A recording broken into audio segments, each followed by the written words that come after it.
সুপ্রিয় সুধীবৃন্দ, আমি আজ ব্যাংক এবং আর্থিক প্রতিষ্ঠান থেকে যারা ঋণ গ্রহণ করেন, ঋণদাতা এবং ঋণ গ্রহীতাদের দুটি লোন বিষয়ে একটি সাধারণ বিষয় আলোচনা করে আপনাদের জ্ঞানভাণ্ডারকে সমৃদ্ধ করার চেষ্টা করছি।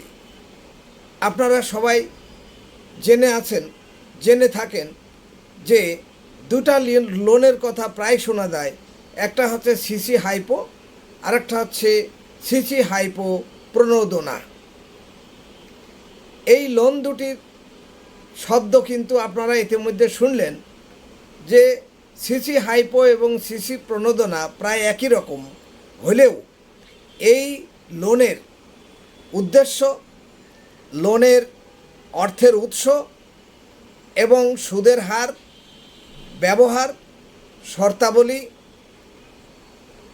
পার্থক্য আছে। লোনের উৎস হচ্ছে, আমরা যদি সিসি হাইপো এর পুরাটা মানে করি তাহলে মানে দাঁড়ায় ক্যাশ ক্রেডিট হাইপোথিকেশন, আর সিসি হাইপো প্রণোদনা এটা cash credit hypothecation incentive stimulus scheme. এর উদ্দেশ্য হচ্ছে, সিসি হাইপোর উদ্দেশ্য হচ্ছে ব্যবসার সাধারণ কার্যক্রমের জন্য কার্যকরী মূলধন প্রদান করা, অর্থাৎ এটাকে বলা হয় ওয়ার্কিং ক্যাপিটাল। অন্যদিকে সিসি হাইপো প্রণোদনা সরকার বা বাংলাদেশ ব্যাংকের প্রণোদনা কর্মসূচির আওতায় স্বল্প সুদে কার্যকরী মূলধন প্রদান। তাহলে অর্থের উৎস হলো দুটি। সিসি হাইপো হচ্ছে ব্যাংকের নিজস্ব তহবিল, অর্থাৎ আপনি যদি অগ্রণী ব্যাংক, সোনালী ব্যাংক বা জনতা ব্যাংক থেকে লোন নিয়ে থাকেন, ঋণ গ্রহণ করে থাকেন, তাহলে সিসি হাইপো ওই ব্যাংকের টাকায় আপনাকে নিতে হবে এবং ব্যাংক আপনাকে দিয়ে থাকে।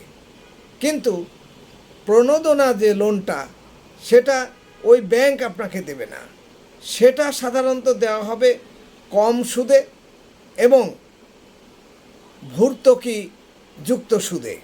অর্থাৎ আপনি সাধারণ সুদ যদি 12% বা 13% হয়, তাহলে প্রণোদনার সুদ অবশ্যই তার থেকে কম হবে।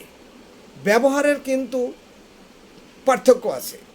যে কোনো বৈধ ব্যবসায়িক কার্যক্রম সিসি হাইপো দিয়ে করবেন, কিন্তু সিসি প্রণোদনা শুধুমাত্র প্রণোদনা নীতিমালার নির্ধারিত উদ্দেশ্য ছাড়া ব্যবহার করতে পারবেন না।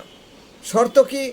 সাধারণ ব্যাংকের ঋণনীতি আর সিসি হাইপোর প্রণোদনাতে সাধারণ ঋণনীতির পাশাপাশি প্রণোদনা স্কিমের বিশেষ শর্ত আপনাকে অবশ্যই মানতে হবে।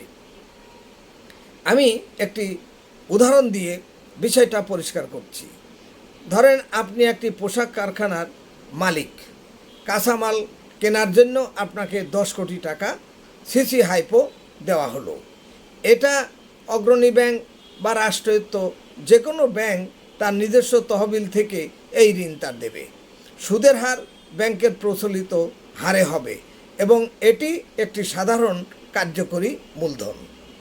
কিন্তু সিসি হাইপো প্রণোদনা একই কারখানাকে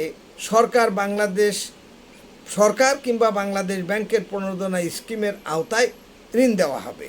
সুদের হার কম হবে এবং নির্দিষ্ট খাতে ব্যবহার করতে হবে। ঋণের ব্যবহার এবং হিসাব সম্পর্কে অতিরিক্ত পর্যবেক্ষণ থাকবে।